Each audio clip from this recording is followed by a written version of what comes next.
Joel Embiid is without question the most dominant big man in the game today. How dominant is he? You got to go back to prime Shaq to find comparable numbers. And in this case, the numbers, well, they kind of do tell the story. He's the closest thing we've seen to Shaq in many ways. Besides the obvious big personalities, they both have no problem being big, embracing their size, and dominating. Most 7-footers grow up just trying to fit in, right? 10, 12, 13 years old, they're ahead, 2 heads above all of their peers.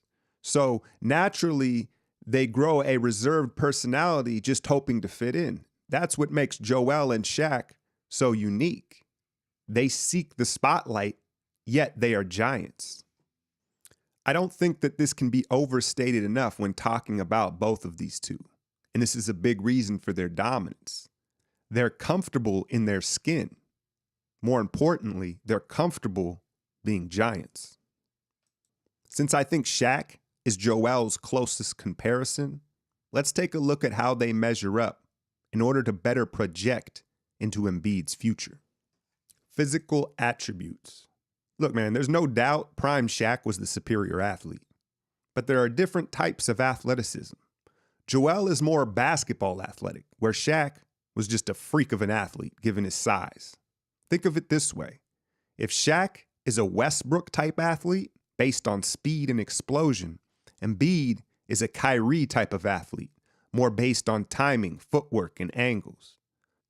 Both men gained a significant amount of weight early in their career, but it needs to be noted that part of Shaq's greatness was his health. Superman never seemed to get hurt. That still remains to be one of the biggest question marks surrounding Embiid in his career moving forward. With that said, I think the physical attributes and physique heavily lean towards a prime Shaquille O'Neal when comparing these two. Let's take a look at where the advantages may tilt towards Embiid. Skills. One area that's indisputably in Joel's favor is shooting, and most importantly, free throws, which allows him to have the ball in any late game situation, as well as spread the floor for others. In fact, I could argue we're looking at the greatest touch to size ratio we've ever seen in a player. What exactly does that mean? That means we've never seen a guy with Joel's size have such soft touch on their shot. But here's also where you see a clash of eras. Just because Embiid is the better shooter doesn't mean he's the more efficient shooter.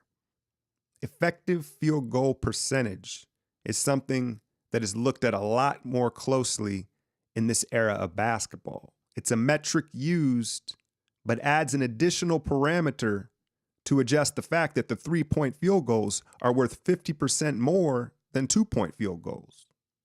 Here's the math problem.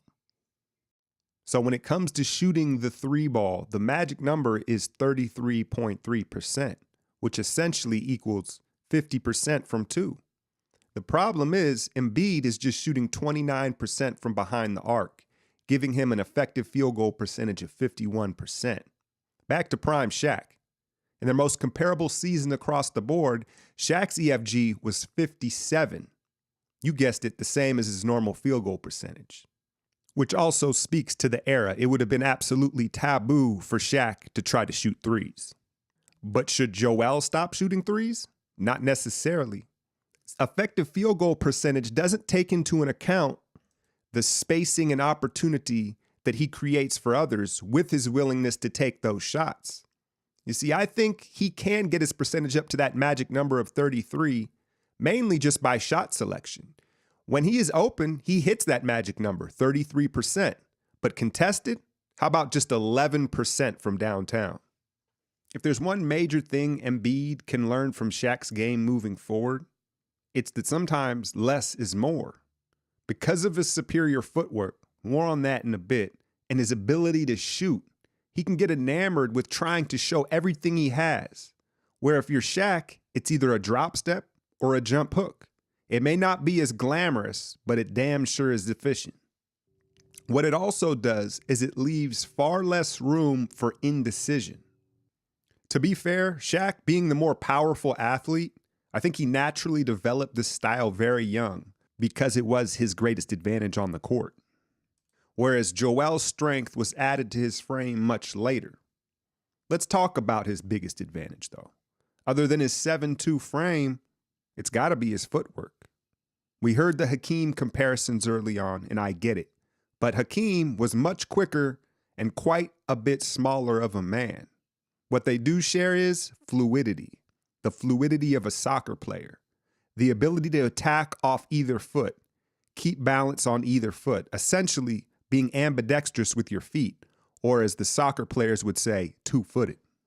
I think this is best on display with Joel's show and go move at the top of the key, usually resulting in a smooth Euro step finish. Would it be impressive from a 6'5" guard? No. But a man his size you just don't see with that type of body control. The footwork is just part of it, though. His basketball IQ plays a major part in it as well. Embiid has an advanced understanding on how to set up and attack defenders. It's almost like a great pitcher. He understands what the batter is sitting on. First, he's going to size you up. Oh, you're staying down? He'll pump fake you, bring it down, and then almost in one motion, bring it right back up and pull in your face. Now that he's established that, he knows he can get the defender on their toes with the pump fake, opening up for the rip-through drive. He is a master at this cat and mouse game between he and the defender. This is where he and Shaq are almost polar opposites. Shaq didn't care how the defense was playing him. He was going to impose his physical will on them and do what he do. It definitely wasn't the most entertaining thing to watch, but you can't argue with the results. This leads me into passing. On paper, the former soccer player and better ball handler in Embiid should be the better passer, but that's just not the case, at least yet. Once again, the reoccurring theme of your strength is your weakness shows itself again. For all Embiid's brilliance in attacking his man and keeping them guessing, he gets too sucked into the one-on-one.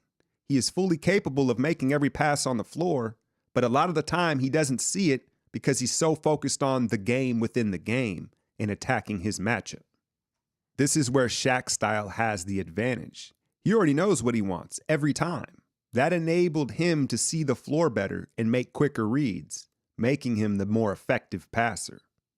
This plays into Embiid's biggest weakness, his turnovers. You see, a lot of the time the pass, it's a second late because he's first going through his attack options. Another factor is his relative basketball youth. Picking up the game late at 15, he does not yet feel the help defender coming in time, and it can lead to him being surprised with traps.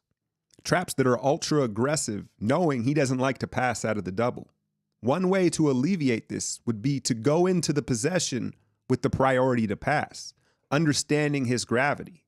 If on the catch his priority was to get someone else a shot, it would allow him to make the read quicker and at the same time keep the help defense more honest. Another good way to cut back on some of these turnovers, take a page out of Shaq's book. Quick attack. Don't let the help come. No size up. Don't let them prepare. Don't let the defense know you're looking to score. It's not about making a highlight. It's about making a bucket. I think the Instagram era may have something to do with that. Okay, it seems like Shaq maybe seems to have the advantage in all these categories. Let's talk about one where I think Joel is superior, and that's defense. Now, don't get it twisted. A young Shaq could have and should have been a dominant defender. But when you talk to coaches about defense, what is the one universal thing they always mention? Want. And Joel Embiid just appears to want to play defense more than Shaq ever did. In fact, you could argue this is where Joel has the biggest effect on his team. While the Sixers don't ask him to play out on the perimeter, his presence in the paint is felt every second he's on the floor. This is another category where the era really changes things. Shaq statistically is the better shot blocker, but I'd argue he had much more opportunity with offenses operating in much less space. You compare that in today's three-ball era, Joel just simply doesn't get as many opportunities to block shots. If Shaq wanted to, at least in his younger days, he could have been a better defender, being more explosive and moving better laterally. But where Joel has Embiid is timing and want. A sign of just how good his timing is where he blocks the shots. He doesn't always get it at the apex of the shooter.